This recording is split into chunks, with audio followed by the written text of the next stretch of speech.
Why the surge of revolutionary activities.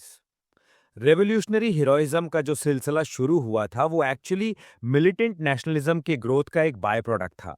पहला phase स्वदेशी और बॉयकॉट मूवमेंट के बाद शुरू हुआ, जिसमें एक ज्यादा एक्टिव रूप आया और ये 1917 तक चला। दूसरा फेज नॉन कोऑपरेशन मूवमेंट के बाद आया। जब ओपन मूवमेंट का डिक्लाइन हुआ तो जो यंग नेशनलिस्ट इस मूवमेंट में हिस्सा ले रहे थे, उनके लिए अचानक बैकग्राउंड में चला जाना मुश्किल हो गया। उन्होंने अपने पेट्रियाटिक जज्बात को एक्सप्रेस करने के नए रास्ते ढूंढने शुरू किए, लेकिन उनका दिल टूट गया जब उन्होंने देखा कि लीडरशिप, चाहे एक्सट्रीमिस्ट सी क्यों न हो, नए तरीके नहीं ला पा रहे थे जिससे ये मिलिटेंट ट्रेंड्स को आगे बढ़ाया जा सके। एक्सट्रीमिस्ट लीडर्स ने यूथ को सैक्रिफाइस करने के लिए तो बुलाया, लेकिन ना उन्होंने कोई इफेक्टिव ऑर्गेनाइजेशन बनाया, ना ही पॉलिटिकल वर्क का नए फॉर्म्स निकाले जिससे रिवोल्यूशनरी एनर्जी का यूज हो सके। गवर्नमेंट रिप्रेशन के वजह से पीसफुल पॉलिटिकल प्रोटेस्ट के सारे रास्ते बंद हो गए। तो यूथ ने सोचा कि अगर इंडिपेंडेंस हासिल करनी है तो ब्रिटिश को फोर्स के जरिए फिजिकल तरीके से निकालना होगा। The revolutionary programme. रिवोल्यूशनरीज ने सोचा कि पूरे देश में वायलेंट मास रिवोल्यूशन करने का ऑप्शन या आर्मी के लॉयल्टी को तोड़ने का प्लान बनाया जा सकता है, लेकिन उस टाइम ये प्रैक्टिकल नहीं लग रहा था। इसलिए उन्होंने डिसाइड किया कि रशियन नाइलिस्ट और आयरिश नेशनलिस्ट के रास्ते पर चलेंगे। इस मेथोडोलॉजी में शामिल था इंडिविजुअल हीरोइक एक्शंस, जैसे कि अनपॉपुलर ब्रिटिश ऑफिशियल्स को असैसिनेट करना या अपने ही ग्रुप के ट्रेटर्स और इन्फॉर्मर्स को खत्म करना, रेवोल्यूशनरी काम के लिए पैसा जमा करने के लिए स्वदेशी डकैतीज करना और फर्स्ट वर्ल्ड वॉर के टाइम ब्रिटिश के दुश्मन देशों से मदद की उम्मीद में मिलिट्री कॉन्स्पिरेसीज ऑर्गेनाइज करना। आइडिया ये था कि रूलर्स के दिल में डर बैठाना, लोगों को जगाना और उनके दिमाग से अथॉरिटी का खौफ मिटा देना। रेवोल्यूशनरीज का मकसद था कि लोगों, खासकर आइडियलिस्टिक यूथ के पेट्रियोटिज्म को इंस्पायर करके एक दिन ब्रिटिश को निकाल बाहर करें। एक्सट्रीमिस्ट लीडर्स इस बात को आइडियोलॉजिकली काउंटर नहीं कर पाए कि मास एक्टिविटी पर बेस्ड रिवोल्यूशन और इंडिविजुअल वायलेंट एक्टिविटी में क्या फर्क होता है। इस वजह से इंडिविजुअलिस्टिक वायलेंट एक्टिविटीज को जमीन मिल गई। A survey of revolutionary activities, Bengal. 1870s के दौर में कलकत्ता के स्टूडेंट कम्युनिटी में काफ़ी सीक्रेट सोसाइटीज़ बन चुकी थीं, लेकिन वो ज़्यादा एक्टिव नहीं थी। 1902 में पहले रिवोल्यूशनरी ग्रुप्स ऑर्गेनाइज हुए, मिदनापुर में ज्ञानेंद्रनाथ बसु के अंडर और कलकत्ता में अनुशीलन समिति जो प्रमोथा मित्र ने बनाई थी, जिसमें जतेंद्रनाथ बैनर्जी, बरिंद्र कुमार घोष और दूसरे शामिल थे। उनके काम सिर्फ फिजिकल और मॉरल ट्रेनिंग तक लिमिटेड थे और 1907-08 तक ये ज़्यादा इंपॉर्टेंट नहीं बने। अप्रैल 1906 में अनुशीलन के एक इनर सर्कल यानी बरिंद्र कुमार घोष और भूपेंद्र नाथ दत्ता ने युगांतर नाम का वीकली शुरू किया और कुछ एबॉर्टिव एक्शंस किए। 1905-06 में कई न्यूज़पेपर्स ने ओपनली रेवोल्यूशनरी वायलेंस को सपोर्ट करना शुरू कर दिया, जैसे कि बरीसाल कॉन्फ्रेंस यानी अप्रैल 1906 के दौरान जब पुलिस ब्रूटैलिटी हुई तो युगांतर ने लिखा, the remedy lies with the people. The 30 crore people inhabiting India must raise their 60 crore hands to stop this curse of oppression. Force must be stopped by force. रास बिहारी बोस और सचिन सन्याल ने पंजाब, दिल्ली और यूनाइटेड प्रोविंसेस तक फैला हुआ एक सीक्रेट सोसाइटी ऑर्गेनाइज किया। हेमचंद्र कोनुंगा जैसे लोग बाहर गए मिलिट्री और पॉलिटिकल ट्रेनिंग लेने। 1907 में युगांतर ग्रुप ने सर फुलर यानी ईस्टर्न बंगाल एंड असम के पहले लेफ्टिनेंट गवर्नर पर एक अबॉर्टिव अटेम्प्ट किया। दिसंबर 1907 में lieutenant governor sir Andrew Fraser के ट्रेन को डिरेल करने की कोशिश की गई। 1908 में प्रफुल्ल चाकी और खुदीराम बोस ने मुजफ्फरपुर में एक कैरेज पर बॉम्ब फेंका जिसमें किंग्सफोर्ड होने वाले थे, लेकिन किंग्सफोर्ड उसमें नहीं थे। 2 ब्रिटिश लेडीज मारी गई। प्रफुल्ल चाकी ने खुद को गोली मार ली और खुदीराम बोस को ट्रायल के बाद फांसी दे दी गई। पूरा अनुशीलन ग्रुप अरेस्ट हो गया, जिसमें घोष ब्रदर्स, अरोबिंदो और बरिंदर घोष भी शामिल थे। ये अलीपुर कॉन्स्पिरेसी केस या मानिक टोला या मनिकताला मुरारी पुकर कॉन्स्पिरेसी था। दोनों पर waging war against the king का चार्ज लगा, जो हाई ट्रीजन था, पनिशेबल बाय डेथ। चितरंजन दास ने अरोबिंदो का डिफेंस किया और वो अक्विटेड हुए। बरिंद्र घोष और उल्लासकर दत्त को डेथ पेनल्टी मिली, जो बाद में लाइफ इम्प्रिजनमेंट में कन्वर्ट हो गई। ट्रायल के दौरान नरेंद्र गोसाई, जो क्राउन विटनेस बन गया था, उसे सत्येंद्र नाथ बोस और कन्हैयालाल दत्ता ने जेल में ही गोली मार दी। फरवरी 1909 में कलकत्ता में पब्लिक प्रोसिक्यूटर को गोली मारी गई। फरवरी 1910 में एक डीएसपी को कलकत्ता हाई कोर्ट के बाहर मार दिया गया। 1908 में बरहा डकैती डाका अनुशीलन ने ऑर्गेनाइज की पुलिन दास के अंडर ताकि फंड्स रेज किए जा सकें। रास बिहारी बोस और सचिन सन्याल ने दिसंबर 1912 में दिल्ली के चांदनी चौक में वाइस रॉय हार्डिंज पर बॉम्ब अटैक किया जब वो नए कैपिटल दिल्ली में एंट्री कर रहे थे। हार्डिंज इंजर्ड हुए लेकिन बच गए। इसके बाद दिल्ली कॉन्स्पिरेसी ट्रायल हुआ। बसंत कुमार बिस्वास, अमीर चंद और अवध बिहारी को गिल्टी पाकर एग्जीक्यूट किया गया। रास बिहारी बोस मास्टरमाइंड थे लेकिन डिस्गाइज में एस्केप कर गए। वेस्टर्न अनुशीलन समिति को जतेंद्र नाथ मुखर्जी जैसे लीडर मिले। वो कैलकाटा के सेंट्रल ऑर्गेनाइजेशन को बंगाल, बिहार और उड़ीसा के अलग अलग प्लेसेस से लिंक करते रहे। फर्स्ट वर्ल्ड वॉर के दौरान जुगांतर पार्टी ने जर्मन आर्म्स इंपोर्ट करने का प्लान किया। जतिन ने रास बिहारी बोस को अपर इंडिया का चार्ज दिया जिसमें जर्मन प्लॉट या जिमरमन प्लान के जरिए ऑल इंडिया आर्म्ड अपराइजिंग का प्लान था। फंड्स के लिए जुगांतर ने टैक्सी कैब डकैतीज या बोट डकैतीज की। प्लान ये था कि गुरिल्ला फोर्स बनाई जाए जो फोर्ट विलियम पर कब्जा करे और आर्म्ड फोर्सेस में म्यूटिनी हो जाए। लेकिन एक ट्रेटर ने प्लान लीक कर दिया। पुलिस को पता चल गया कि बागिन जतिन बालेश्वर में जर्मन आर्म्स का इंतजार कर रहे हैं। वहां पुलिस ने उन्हें घेर लिया। फायरिंग हुई जिसमें जतिन और उनके साथियों की या तो मौत हो गई या अरेस्ट हो गए। जतिन मुखर्जी को गोली लगी और सितंबर 1915 में बालेश्वर कोस्ट पर उनकी हीरोइक डेथ हुई। उनका नारा था, we shall die to awaken the nation. Bengal में रेवोल्यूशनरी एक्टिविटी को सपोर्ट करने वाले न्यूज़पेपर्स थे संध्या और युगांतर। महाराष्ट्र में काल। आखिर में रेवोल्यूशनरी एक्टिविटी बंगाल के स्वदेशी दौर का सबसे बड़ा लेगेसी बन गया जिसने एक पूरी जनरेशन के एजुकेटेड यूथ को इंस्पायर किया। लेकिन इसमें हिंदू रिलीजन पर ओवर एम्फेसिस था जिसने मुस्लिम्स को अलग रखा। इस मूवमेंट में मासेस का इन्वॉल्वमेंट नहीं था और इसका बेस मेनली अपर कास्ट तक लिमिटेड था।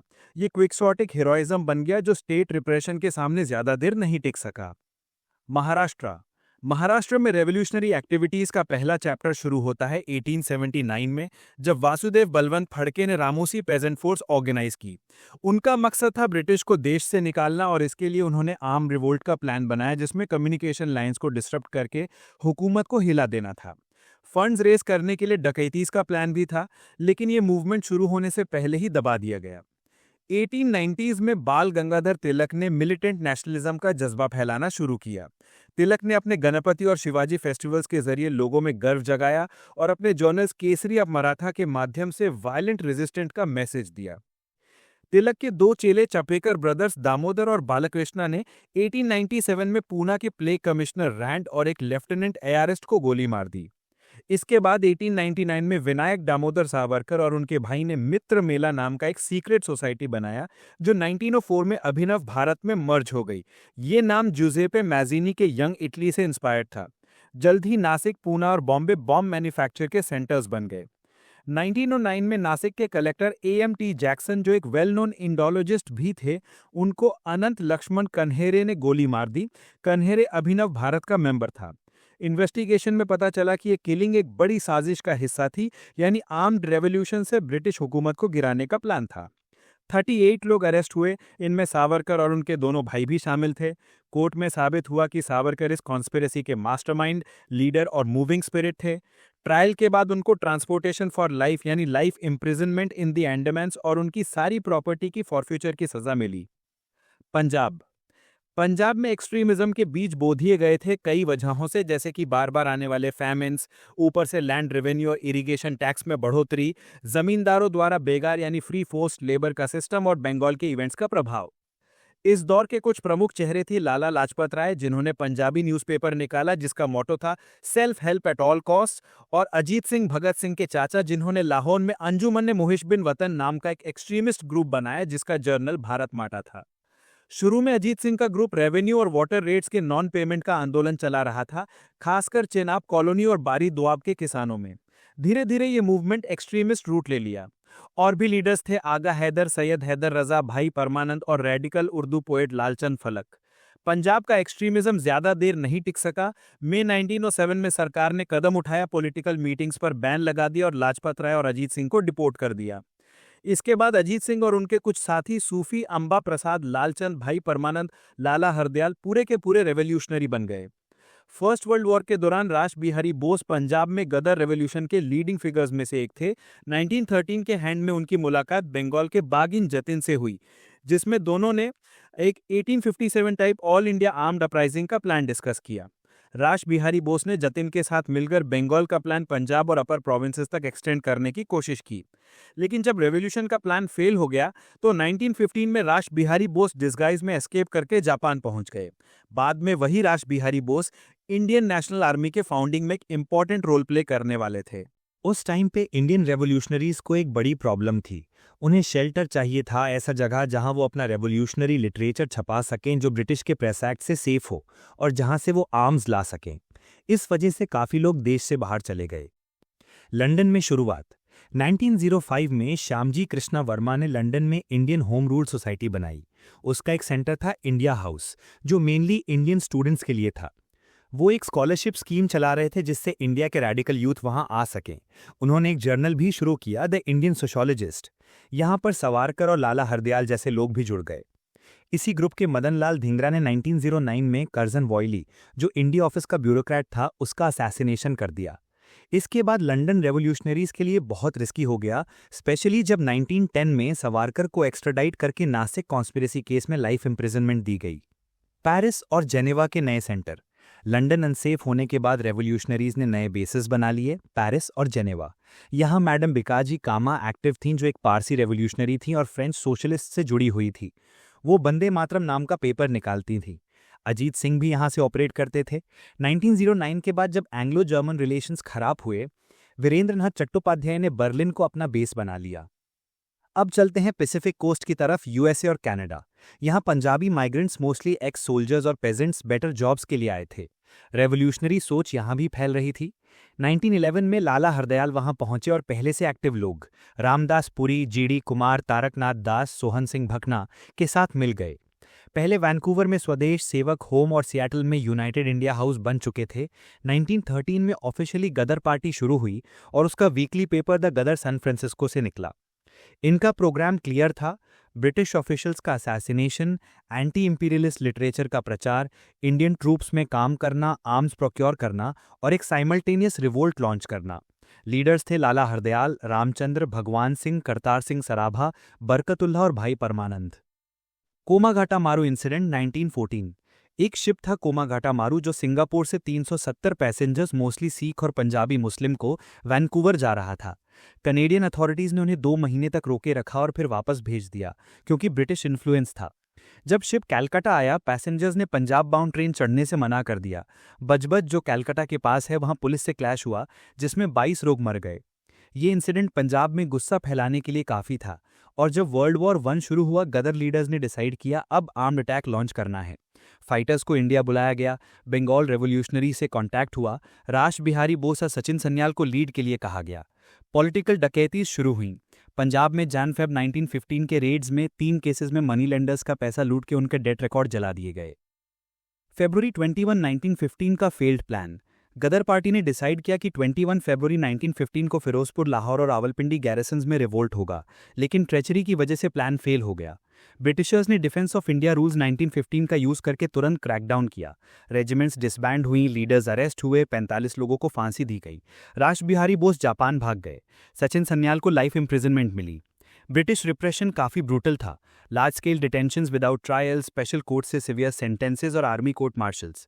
सिर्फ बंगाल और पंजाब ही नहीं, रेडिकल पैन इस्लामिस्ट्स जैसे अली ब्रदर्स, मौलाना आज़ाद, हसरत मुहानी को भी ईयर्स तक इंटर्न किया गया। गदर का इवैल्यूएशन। आइडियोलॉजी के लेवल पर गदर का काम बड़ी अचीवमेंट थी, मिलिटेंट नेशनलिज्म और सेक्युलर अप्रोच का मैसेज फैलाना, लेकिन पॉलिटिकली मिलिटरीली फेल हुआ क्योंकि प्रॉपर ऑर्गेनाइजेशन, सस्टेन लीडरशिप और डिटेल्ड प्लानिंग की कमी थी। लाला हरदयाल ऑर्गेनाइजर के रूप में उतने इफेक्टिव नहीं रहे। यूरोप में रेवोल्यूशनरीज। 1915 में वीरेंद्रनाथ चट्टोपाध्याय, भूपेंद्र दत्त, लाला हरदयाल और अदर्स ने जर्मन फॉरेन ऑफिस के सपोर्ट से Berlin committee for Indian independence बनाई। इनका एम था इंडियन सेटलर्स को मोबिलाइज करके वॉलंटियर्स और आर्म्स इंडिया भेजना, इंडियन ट्रूप्स में रिबेलियन करना और आर्म्ड इन्वेजन प्लान करना। इन्होंने बगदाद, पर्शिया, टर्की और काबुल तक मिशंस भेजे। काबुल में राजा महेंद्र प्रताप सिंह, बरकतुल्लाह और अबेदुल्ला सिंधी ने क्राउन प्रिंस समानुल्लाह के हेल्प से एक प्रोविजनल इंडियन गवर्नमेंट बनाने की कोशिश की। सिंगापुर म्यूटिनी, फरवरी 15, 1915। सिंगापुर में पंजाबी मुस्लिम 5th लाइट इन्फेंट्री और 36 सिख बटालियन के सोल्जर्स ने रिवोल्ट किया। जमादार चिश्ती खान, जमादार अब्दुल गनी और सूबेदार दाऊद खान इसके लीडर्स थे। फियर्स बैटल के बाद रिवोल्ट क्रश हुआ। 37 लोगों को फांसी और 41 को लाइफ इम्प्रिजनमेंट मिली। डिक्लाइन आफ्टर वर्ल्ड वॉर 1 के बाद रेवोल्यूशनरी एक्टिविटी थोड़ी ठंडी पड़ गई। डिफेंस ऑफ इंडिया रूल्स के प्रिजनर्स रिलीज हुए तो गुस्सा कुछ कम हुआ। मॉन्टेग्यूज अगस्त 1917 स्टेटमेंट और कॉन्स्टिट्यूशनल रिफॉर्म्स की बात ने कॉन्सिलिएशन का माहौल बनाया और फिर गांधी के non violent non cooperation program ने एक नई होप दी।